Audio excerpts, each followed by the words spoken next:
Сайрагүл Сауытбай көші-қон комиссиясын сотқа берді. Қытайдан Қазақстанға заңсыз өтті деп айыпталып жатқан этникалық қазақ олардан бірнеше рет өзіне саяси босқын мәртебесін беруді сұраған.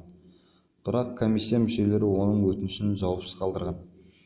Бүгін 15 ақпан Талдықорған қаласының қалалық сотында алдын ала тыңдалым өтті. Істі судья Бейбіт Тұрысов қарап жатыр, деп хабарлайды оқиға орнындағы Қола Невіс тілшісі Ақниет Төленді. Тағы бір айта кететіні, Сайрагүл Сауытбай осы уақытқа дейін өзін қорғап келген адвокат Абзал Құспаннан бас тартып, жаңа адвокат алған. Бүгіннен бастап Атышулы Сайрагүлдің ісін тағы бір белгілі адвокат Айман Омарова қолға алды.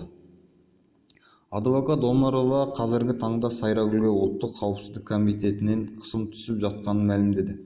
Айтуынша, ұлттық қауіпсіздік қызметкерлері Сайрагүлге Атажұрт еріктілер ұйымының басшысы Серікжан Біләшқа қарсы куәлік етуді тапсырған. Сондай-ақ адвокат ретінде Айман Омарованы таңдамауын талап еткен.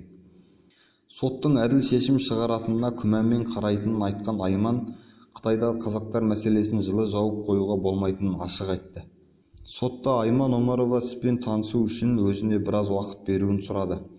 Сондай-ақ алдын ала тыңдалымға Алматы облыстық ішкі істер департаментінің өкілі де келді.